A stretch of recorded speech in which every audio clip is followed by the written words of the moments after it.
Ortho Ayurvedic oil and capsule. अब दर्द भी घुटने टेकेगा। मुख्यमंत्री योगी आदित्यनाथ ने प्रदेश में फार्मर रजिस्ट्री को व्यापक स्तर पर लागू करने का दिया निर्देश। कहा, एकीकृत डिजिटल प्रणाली से मिलेगा किसान हितैषी योजनाओं का लाभ। अयोध्या में विभागीय समीक्षा के दौरान श्रम एवं सेवा योजन मंत्री अनिल राजभर ने विपक्ष पर बोला तीखा हमला। राहुल और अखिलेश को निशाने पर लेते हुए गैस, पेट्रोल और डीजल की किल्लत की बात को बताया प्रतिपक्ष का प्रोपेगेंडा। फतेहपुर में कक्षा 1 की बच्ची से हैवानियत, स्कूल में 5 साल की बच्ची से दुष्कर्म, 12 साल के बच्चे पर दुष्कर्म का शक, जांच में जुटी पुलिस।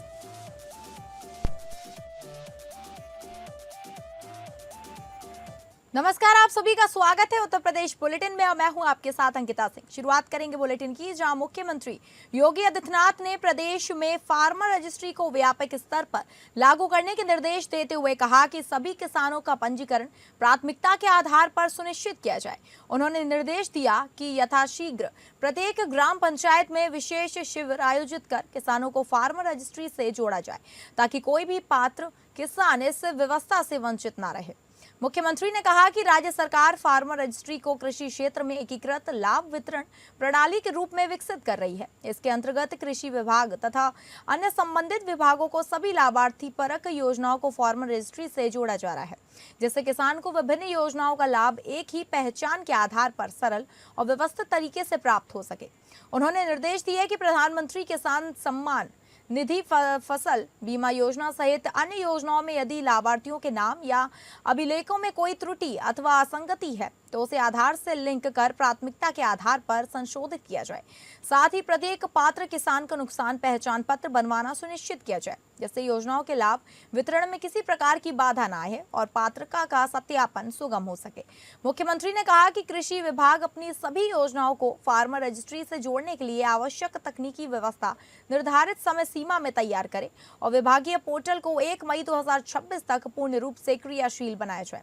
इसके माध्यम से लाभार्थियों के चयन और लाभ वितरण की प्रक्रिया को डिजिटल एवं एकीकृत रूप में संचालित किया जा सकेगा। उन्होंने ये भी निर्देश दिया कि उद्यान, पशुपालन, मत्स्य सहकारिता एवं लघु सिंचाई जैसे सहयोगी विभाग भी अपनी योजनाओं में किसान पहचान पत्र के उपयोग के लिए कृषि विभाग के साथ समन्वय स्थापित करें और 31 मई 2026 तक आवश्यक तैयारियां पूरी कर लें, ताकि सभी विभागों में एक समान व्यवस्था लागू हो सके। मुख्यमंत्री ने कहा कि फार्मर रजिस्ट्री के माध्यम से किसानों को योजनाओं से जोड़ने की प्रक्रिया अधिक प्रभावी होगी और लाभ प्राप्त करने में अनावश्यक जटिलताएं समाप्त होंगी। इससे संस्थानों का लक्षित उपयोग संभव होगा तथा विशेष परिस्थितियों में आवश्यक कृषि इनपुट का वितरण अधिक व्यवस्थित तरीके से किया जा सकेगा। उन्होंने कहा कि इस व्यवस्था के लागू होने से योजनाओं का लाभ पारदर्शी ढंग से किसानों तक पहुंचेगा और एक ही लाभार्थी को बार बार लाभ मिलने की स्थिति की समीक्षा भी सहज रूप से की जा सकेगी। मुख्यमंत्री ने सभी संबंधित विभागों को निर्देश दिया कि इस कार्य को गंभीरता से लेते हुए समय सीमा के भीतर पूर्ण करें और इसकी नियमित निगरानी सुनिश्चित करें।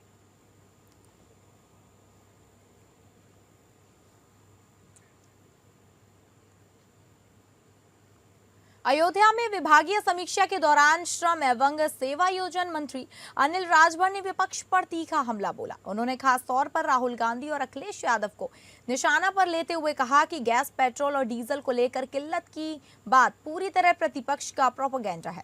मंत्री ने कहा कि देश में कहीं भी गैस या पेट्रोल डीजल की कमी नहीं है, लेकिन राहुल गांधी के बयान के बाद लोगों में भ्रम फैलाया गया। उन्होंने आरोप लगाया कि कांग्रेस और समाजवादी पार्टी ने साजिश के तहत अपने कार्यकर्ताओं को पेट्रोल पंपों और गैस एजेंसियों पर लाइन में लगवाया, जिससे कृत्रिम संकट का माहौल बनाया जा सके। अनिल राजभर ने यह भी कहा कि सरकार शुरू से ही स्पष्ट कर रही है कि किसी तरह की कोई किल्लत नहीं है। समाजवादी पार्टी पर हमला जारी रखते हुए उन्होंने कहा कि जब ये लोग सत्ता में होते हैं तो पिछड़े वर्गों, राजभर, केवट, मल्लाह, प्रजाति जैसे समाज को नजरअंदाज करते हैं और उनका शोषण होता है, लेकिन सत्ता से बाहर होने के बाद इन्हें पीटीए और पिछड़ों की याद आने लगती है, जो पूरी तरह अवसरवाद है।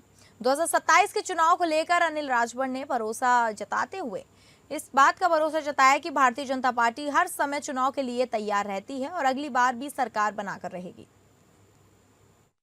जब सरकार में रहते हैं तो न राजभर दिखाई देता है, न केवट मल्लाह बिंद बिहार दिखाई देता है, न प्रजापति कुम्हार दिखाई देता है, न हमारा चौहान दिया दिखाई देता है, न कोई पिछड़ा दिखाई देता है, न कोई अति पिछड़ा दिखाई देता है, न दलित दिखाई देता है। जब सरकार में रहते हैं तो सबसे ज्यादा हमारा शोषण करते हैं। अब जब पैदल जनता कर देती है तो उनको पीडीए याद आता है, पिछड़ा याद आता है। तो ये अवसरवाद नहीं है तो और क्या।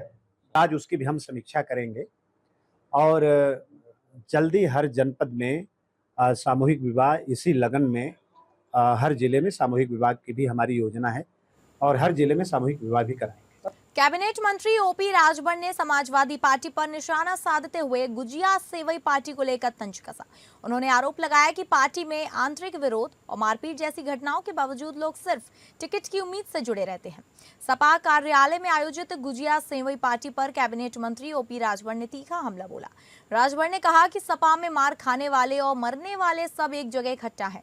मायावती के खास रहे ये राम अचल राजभर को सपा ने सड़क पर घसीट कर पीटा था। आज वो सपा में है। आशु मालिक को भरे मंच पर पीटा गया, आज वो भी सपा में ही और गुजिया पार्टी कर रहे हैं। सिर्फ टिकट मिल जाए इसकी चाह में मार खाने पर भी आशु मलिक गुजिया खिला रहे हैं।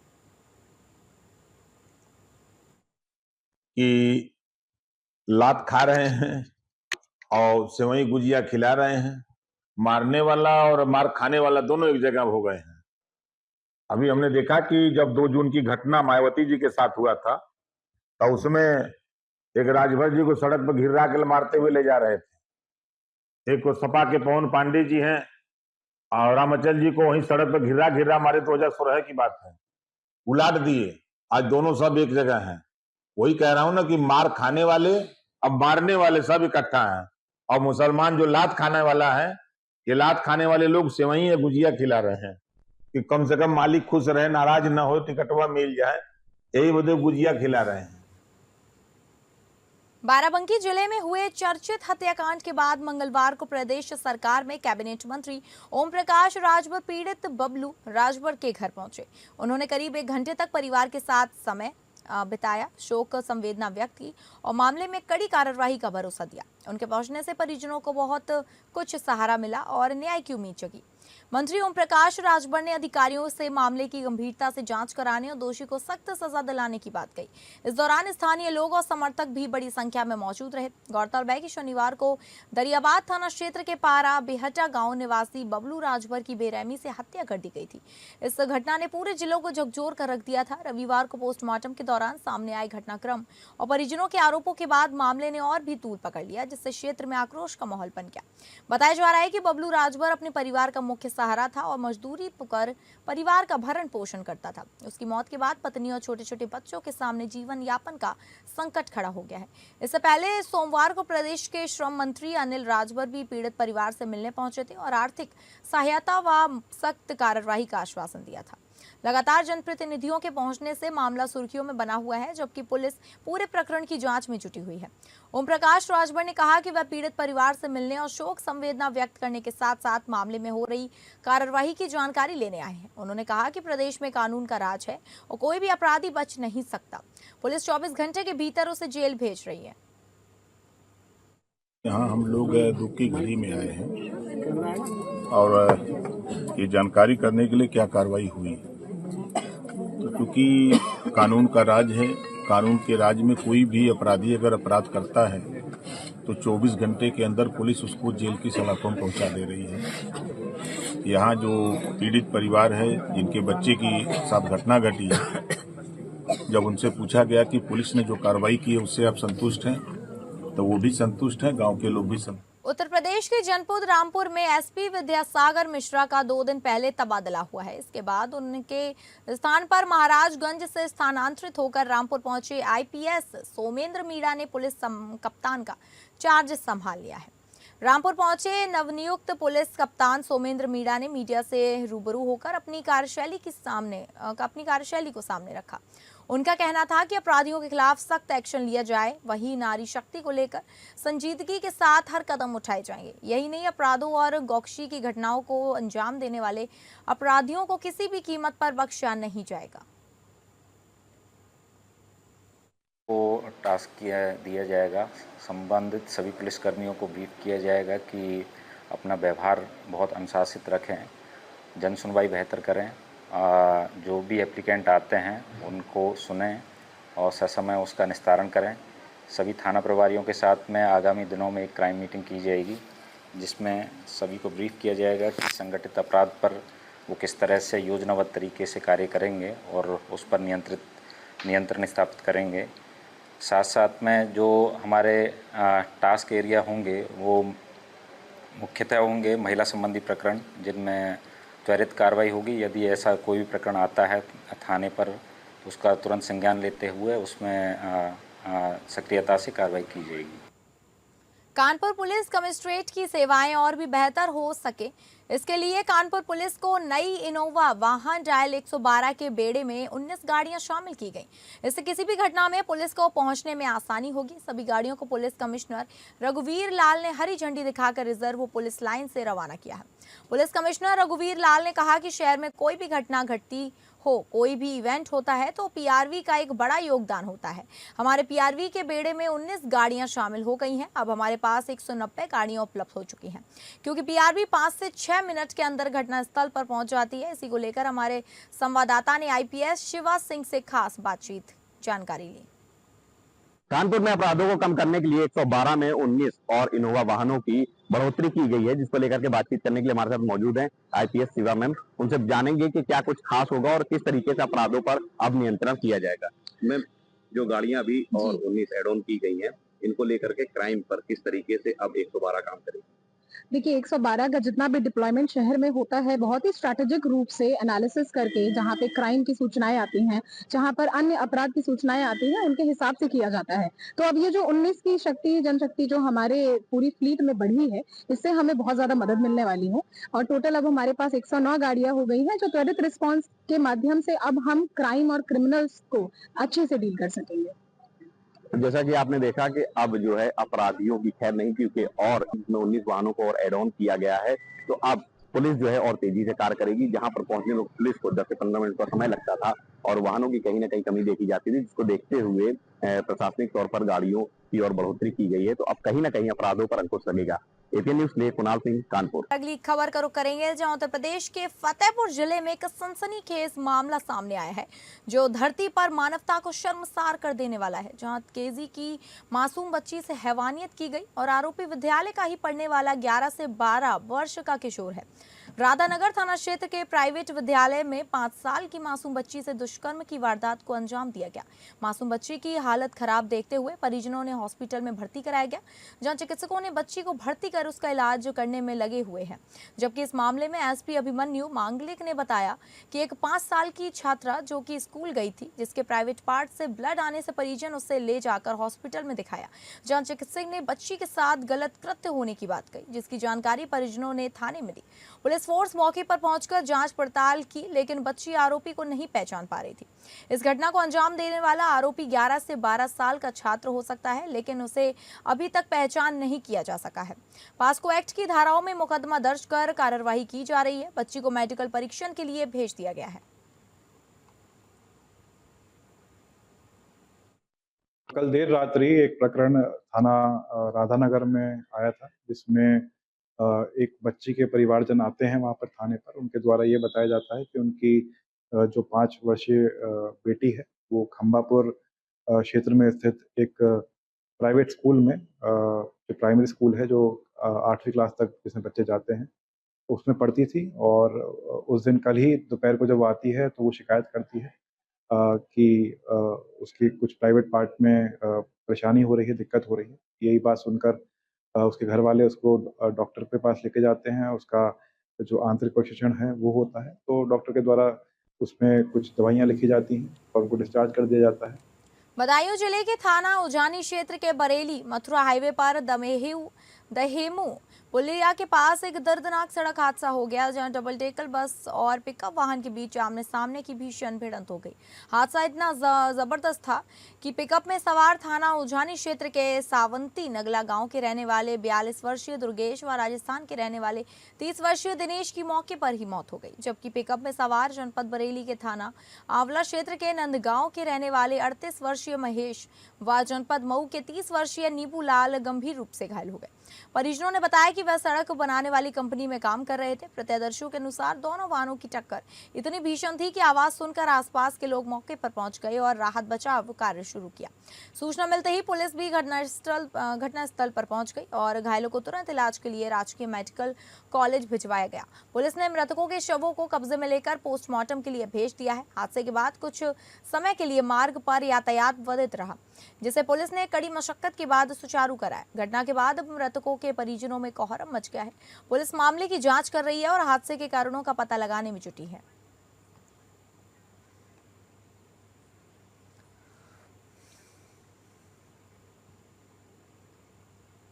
पीलीभीत जनपद में एक बार फिर तेज रफ्तार ने एक परिवार की खुशियां छीन ली। कलीनगर पूरनपुर मार्ग पर आधी रात एक दर्दनाक सड़क हादसे में 26 वर्षीय युवक की मौत हो गई। हादसे के बाद इलाके में सनसनी फैल गई और परिजनों में कोहराम मच गया। प्राप्त जानकारी के अनुसार माधो तांडा थाना क्षेत्र के गांव जमुनिया खासपुर निवासी सचिन अपनी बड़ी बहन के घर से वापस लौट रहा था। इसी दौरान नवदिया धनेश के पास गुरुद्वारे के समीप किसी अज्ञात वाहन ने उसे जोरदार टक्कर मार दी। हादसा इतना भीषण था कि युवक की मौके पर ही मौत हो गई। राहगीरों की सूचना पर पहुंची पुलिस ने शव को कब्जे में लेकर सामुदायिक स्वास्थ्य केंद्र पहुंचाया, जहां चिकित्सकों ने उसे मृत घोषित कर दिया। मृतक सचिन अपने परिवार में 2 भाइयों और 2 बहनों में बड़ा था। उसकी शादी करीब 1 साल पहले ही हुई थी और उसकी एक मासूम छोटी बेटी भी है। युवक की असमय मौत से पूरे परिवार का रो रो कर बुरा हाल है। पूरनपुर पुलिस जांच में जुटी। पुलिस मामले की जांच कर रही है और अज्ञात वाहन की तलाश में जुट गई है। प्रारंभिक तौर पर मामला सड़क दुर्घटना का बताया जा रहा है।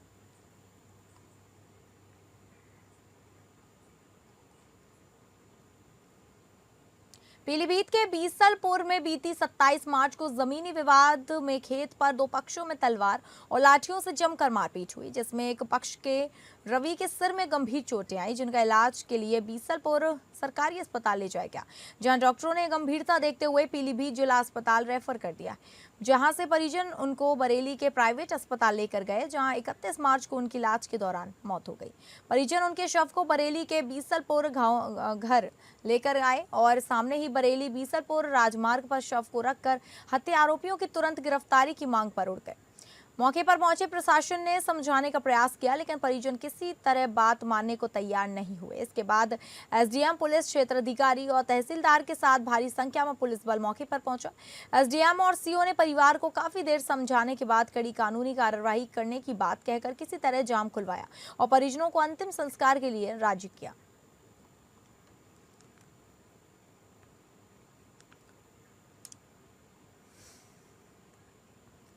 इलाहाबाद हाईकोर्ट ने हत्या के एक मामले में 37 साल से सजा के खिलाफ उच्च अदालत में अपील का निपटारा न होने के मामले को गंभीरता से लिया है।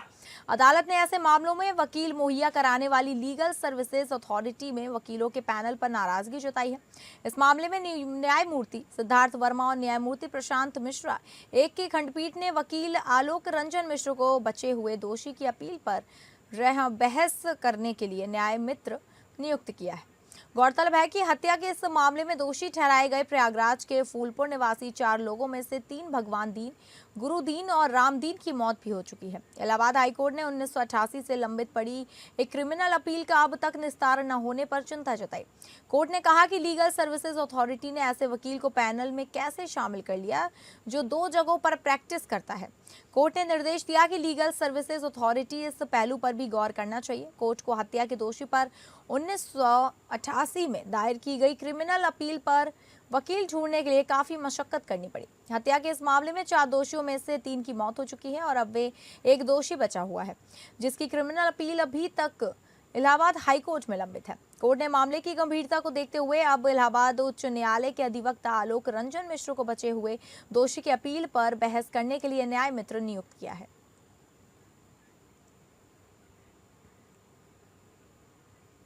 तो फिलहाल उत्तर प्रदेश बुलेटिन में बस इतना ही। नमस्कार।